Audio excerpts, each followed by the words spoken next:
कहानी की शुरुआत में आदमी की 30 करोड़ की घड़ी गलती से गहरे समुद्र में गिर गई, लेकिन जब वह समुद्र तल पर खोज कर रहा था तो उसे अप्रत्याशित रूप से कुछ मिला। रेत हटाने के बाद उसे अंदर छिपा हुआ एक प्राचीन काल का खंजर मिला। हालांकि खंजर पर जंग लगी हुई थी, फिर भी यह एक चमकदार रोशनी उत्पन्न कर रही थी और हैंडल में कई महंगे हीरे जड़े हुए थे। उसने सोचा कि इस खंजर की कीमत बहुत अधिक होगी। फिर वह खंजर को वापस केबिन में ले आया, अपने साथियों को बुलाया और उनके साथ फिर से समुद्र तल में गोता लगाया। इस समुद्री क्षेत्र में कई खजाने छिपे हुए थे। जल्द ही उस आदमी ने एक और गिट्टी का पत्थर उठाया। वर्षों के अनुभव के आधार पर उसने अनुमान लगाया कि कोई डूबा हुआ जहाज होना चाहिए, इसलिए उसने जल्दी से डिटेक्टर का उपयोग करके चारों ओर देखा और अचानक सूचक बाएं और दाएं कूदने लगा। इसका मतलब है कि नीचे कुछ दबा हुआ है। फिर उसने जल्दी से हेयर ड्रायर चालू किया और फिर सतह पर रेत को उड़ाने के लिए इसे अधिकतम हॉर्स पावर पर चलाने लगा। चूंकि कई मशीनें एक ही समय में चल रही थी, इसलिए दफन खजाना धीरे धीरे सामने आया। यह एक 18वीं सदी की तोप थी। हालांकि समुद्र के पानी ने तोप के आधे हिस्से को खराब कर दिया है, लेकिन इसका एक लंबा इतिहास है और इसे अभी भी अच्छी कीमत पर बेचा जा सकता है। फिर कई लोगों ने तोप के दोनों सिरों को रस्सियों से बांध दिया और फिर एयरबैग को ऑक्सीजन से भर दिया। तोप को पानी से बाहर निकालने के लिए एक साथ काम करने की तैयारी की। एयरबैग की मदद से कई लोगों ने तोप को आसानी से ऊपर उठा लिया, लेकिन जैसे ही वे सतह पर आने वाले थे, अचानक एक स्पीड बोट उनके सिर के ऊपर आ गई। पता चला कि इस इलाके के समुद्री पुलिस पेट्रोलिंग कर रहे थे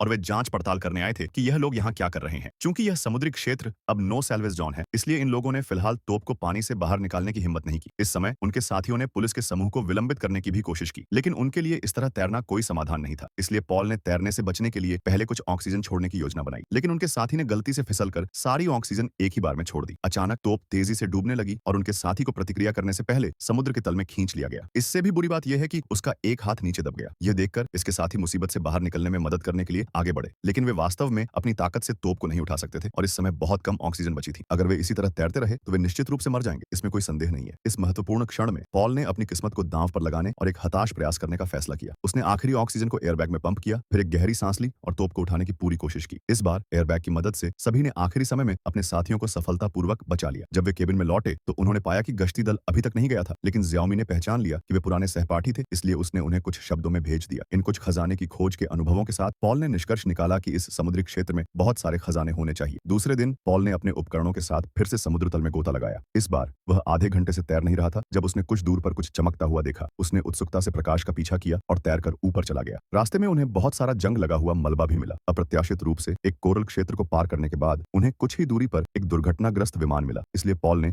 जल्दी से अपने साथियों को बुलाया और अंदर जाकर देखने के लिए तैयार हो गया कि अंदर क्या खजाना है। लेकिन इस समय उसके सामने का दृश्य महिला को लगभग डराने वाला था। फिर कई लोगों ने जबरन ऊपर के रोशनदान को हटा दिया और सभी अंदर घुस गए। टॉर्च की मदद से वे केबिन में खजाने की तलाश करने लगे, लेकिन उन्हें तब तक पता नहीं चला जब तक उन्होंने देखा कि इसमें कई टन आटा जमा था, जिसकी कीमत करोड़ों में थी। उनके साथियों ने सोचा कि यह जल्दी से अमीर बनने का मौका है। वे हर दिन समुद्र के तल से कचरा निकालने के लिए कड़ी मेहनत करते थे, लेकिन यह 2 बैग आटे जितना असली नहीं था। पॉल जानता था कि यह चीज केवल लोगों को नुकसान से बचाने के लिए है। उन्होंने सारे खजानों को समुद्र में फेंक दिया। हालांकि वे दुविधा में थे, क्योंकि उनके पास पैसे की कमी थी। अगर उन्होंने पुलिस को बताया तो समुद्री क्षेत्र अवरुद्ध हो जाएगा और उनके पास खाने के लिए भी भोजन नहीं होगा। इसलिए पॉल ने आसपास के सभी खजानों को बचाने का फैसला किया और फिर तटरक्षक को सूचित करने का एक तरीका खोजा। अगले दिन उन्होंने हमेशा की तरह खजानों को बचाया, लेकिन ज़ियाओमी दुर्घटनाग्रस्त विमान में तैर गई जबकि वे ध्यान नहीं दे रहे थे। उसने कुछ जल्दी पैसे कमाने के लिए आटे के कुछ बैग ले जाने की योजना बनाई, लेकिन जब वह केबिन से गुजर रही थी तो गलती से उसकी पीठ पर ऑक्सीजन टैंक फंस गया। उसने छूटने के लिए बहुत संघर्ष किया, लेकिन कोई फायदा नहीं हुआ। ऑक्सीजन भी बहुत तेजी से खत्म हो गई। पॉल,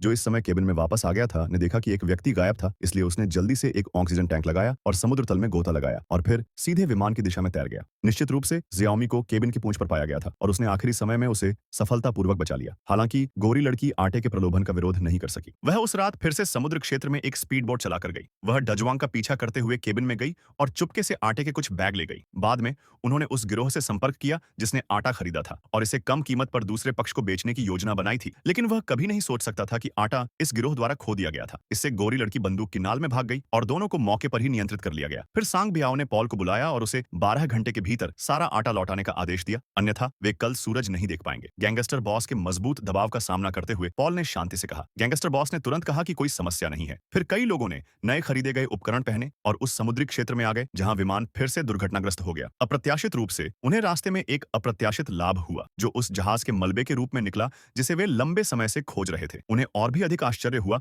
कि जहाज के मलबे में न केवल बड़ी संख्या में प्राचीन खजाने थे, बल्कि करोड़ों का सोना भी था, जिससे वे बहुत खुश थे। लेकिन अब इन खजानों को बचाने का समय नहीं है। उन्हें अभी भी सीमित समय के भीतर आटा ढूंढना है। फिर उन्होंने जहाज के मलबे का स्थान नोट किया और आटा लोड करना शुरू करने के लिए केबिन में लौट आए। उन्होंने आटे को बैग दर बैग स्पीड बोट तक पहुंचाने के लिए एक क्रेन का इस्तेमाल किया। हालांकि इस समय एक शार्क चुपचाप उनके पास आई। डेक पर पॉल ने कुछ सुना चीख सुनने के बाद वह जल्दी से उसे बचाने के लिए समुद्र में कूद गया। हालांकि उसने गोरी लड़की को सफलतापूर्वक बचा लिया, लेकिन उसकी जांघ अभी भी गंभीर रूप से घायल थी। फिर सभी ने उसे अस्पताल पहुंचाया, लेकिन डॉक्टर के लगातार बचाव के बाद गोरी लड़की दुर्भाग्य से अत्यधिक खून की कमी के कारण मर गई। इस समय जियाओमी भी अस्पताल पहुंची। उसने पॉल को दिलासा दिया कि वह ज्यादा दुखी न हो। जैसे ही वे घर जा रहे थे, उन्होंने अप्रत्याशित रूप से पाया कि ड्रग डीलर फिर से दरवाजे पर आ गए। क्योंकि उन्होंने निर्दिष्ट समय के भीतर आटा नहीं सौंपा, वे पॉल और उसके दोस्तों को मारना चाहते थे, इसलिए उन्हें भागने के लिए पूरे रास्ते गाड़ी चलानी पड़ी। हालांकि ड्रग डीलरों ने उन्हें जाने देने का इरादा नहीं किया। दोनों पक्षों ने गली में एक दूसरे का पीछा किया। अचानक एक कार बगल से निकली और चकमा देने से पहले उन्हें टक्कर मार दी। यह देखकर कि उसके पीछे के ड्रग डीलर पकड़ने वाले थे, पॉल ने जल्दी से एक्सीलेटर पर पैर रखा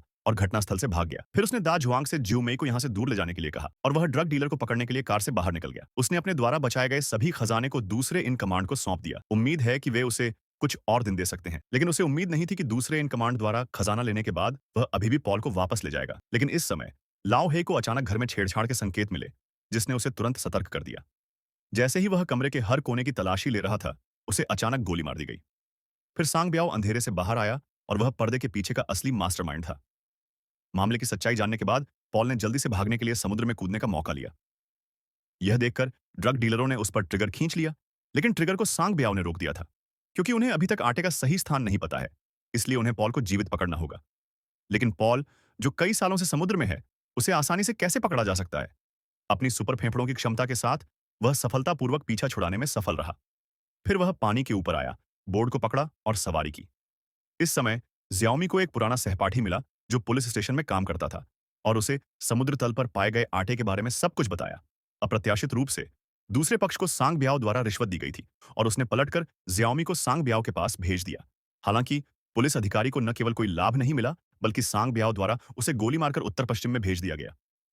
फिर सांग ब्याओ ने पॉल को बुलाया और जियाओमी का इस्तेमाल करके पॉल को सामान सौंपने की धमकी दी, अन्यथा उसे मछलियों को खिलाने के लिए समुद्र में फेंक दें। पॉल के पास अपने अच्छे दोस्त दा जुआंग को खोजने के अलावा कोई विकल्प नहीं था और दोनों ने सांग ब्याओ से छुटकारा पाने के तरीके पर चर्चा करना शुरू कर दिया। उन्होंने सांग ब्याओ को दुर्घटनाग्रस्त विमान में आकर्षित करने के लिए आटे का उपयोग करने का फैसला किया और फिर उसे मारने के लिए पानी में गोता लगाने के तरीके खोजे। जल्द ही सांग ब्याओ ड्रग डीलरों को समुद्री क्षेत्र में ले आया, लेकिन जैसे ही नाव रुकी, सांग ब्याओ को समुद्र में बड़ी मात्रा में आटा तैरता हुआ मिला। इस डर से कि पॉल और अधिक आटा नष्ट कर देगा, सांग ब्याओ ने जल्दी से अपने उपकरण पैक किए और अपने सभी लोगों को समुद्र में ले गया। हालांकि यह पॉल के जाल में फंसने के लिए हुआ। वह उन्हें जमीन पर नहीं हरा सकता था, लेकिन पानी के नीचे पॉल की विशेषज्ञता का क्षेत्र था।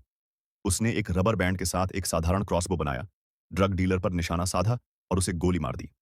एक पल में बड़ी मात्रा में खून ने समुद्र को लाल कर दिया और जल्द ही शार्क खून की गंध से सभी मछलियां आकर्षित हुईं और सीधे ड्रग डीलर को टुकड़ों में फाड़ दिया। इस समय पॉल ने ऑक्सीजन टैंक को हटाने के लिए केबिन में लौटने की योजना बनाई, लेकिन सांग ब्याओ ने अचानक पीछे से हमला किया और पॉल को लगभग सीने में चाकू मार दिया गया।